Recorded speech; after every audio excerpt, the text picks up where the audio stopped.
नमस्कार, जामनकर ग्रुपमध्ये आपलं स्वागत आहे। आज आपण बनवणार आहोत वजरीची भाजी, ते पण झणझणीत ग्रेव्ही टाईप, मस्तपैकी रेस्टॉरंट टाईप आपण आज वजरी बनवणार आहोत। आता ही वजरीची भाजी आपण घरगुती पद्धतीने बनवलेली आहे। सर्वप्रथम आपल्याला वजरी स्वच्छ कापून त्याला 4-5 पाण्याने धुवून घ्यायचं आहे। आता 4-5 पाण्यात ती वजरी धुवून झाल्यानंतर जे काळपट आपल्याला दिसते ती वजरी आपण मिठाच्या पाण्यात उकळून स्वच्छपैकी त्याच्यावरचं साल काढल्यानंतर ती वजरी अशा प्रकारे झालेली आहे। आता त्याला लागणारे आपल्याला मसाला, खोबरा, खडा मसाला, तेजपत्ता, कोथिंबीर, अद्रक, लसूण, आता हे सगळं सारण आपण एकत्र वाटून घेतलं आहे। आणि कांदा 1 ते 2 आणि हा लागणारा मसाला आणि कांदा, तर आपल्याला हे मिश्रण वाटून घेतल्यानंतर आता हे जे वजरी आहे त्या वजरीला आपण थोडंसं मटण मसाला लावून घ्यायचा, कारण मसाला लावल्याने थोडंसं ते कसं चव लागतं।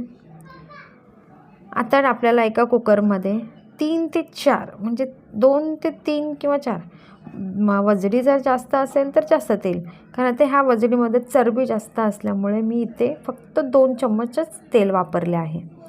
चरबी जर जास्त असेल तर भाजीला तेल जास्त सुटतं।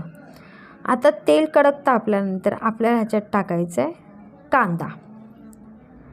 कांदा मस्तपैकी लाल झाल्यानंतर आपल्याला पहिले कांदा चांगलं भाजून घ्यायचं आहे। रेस्टॉरंटमध्ये सुद्धा असंच बनवलं जातं। आपण तीच जर भाजी घरात बनवून खाल्ली, आपले परिवार सगळे खाऊ शकतो। आता कांदा लाल भाजून झाल्यानंतर त्यात आपण जो मसाला वाटला तो मसाला टाकायचा। आता त्याला चांगलं फिरवून घ्यायचं, ते मसाला खाली चिपकायला पाहिजे, कारण चिपकल्यास भाजीचं चव उडून जाते। चिपकू द्यायचं नाही, सारखं त्याला हलवत राहायचं। त्याला जर आपण सारखं हलवत राहिलं, मसाला मस्तपैकी लालसर भाजला जातो, जसं ते कांदा भाजला जातं। आता त्यात आपण चिमूटभर मटण मसाला टाकायचा, थोडंसं धनिया पावडर टाकायचं आणि त्यात थोडंसं गरम मसाला, जास्त पण नाही, आपल्याला जास्त मसालेदार नाही करायचं, कारण वजरी जास्त मसालेदार चांगली नसते लागत।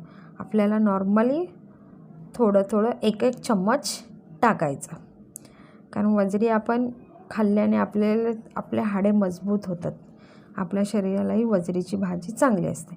आता त्यात टाकायचा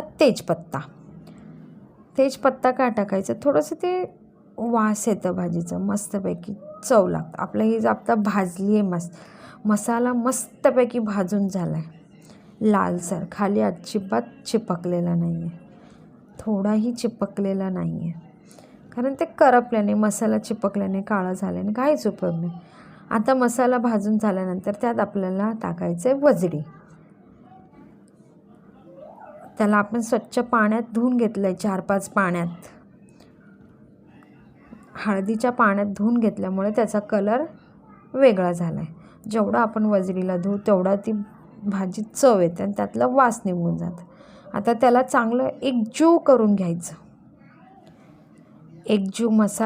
एकजीव करून घेतल्यानंतर खाली अजिबात भाजीला चिपकू द्यायचं नाही, जर चिटकल्यास ते करपलं जातं। आता हा आपला मसाला सगळं वजरीमध्ये एकत्र जीव झालेला आहे। आता त्यात आपल्याला टाकायचं गरम पाणी।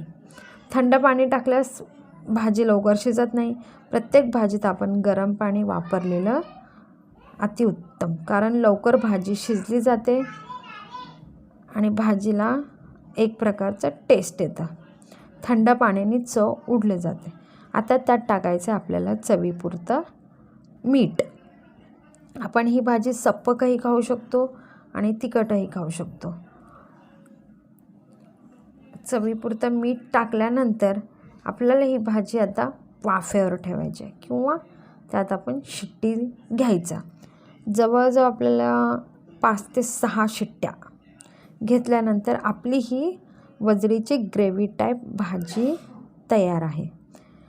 जर आपण रेस्टॉरंटमध्ये जाऊन खाल्लं तर तीच भाजी आपल्याला किती महाग भेटते. तीच भाजी आपण जर आणून घरी अशा प्रकारे नॉर्मली बनवल्यास एकदम मस्त झणझणीत भाजी तयार होते. आपल्याला आवडल्यास सबस्क्राईब करा.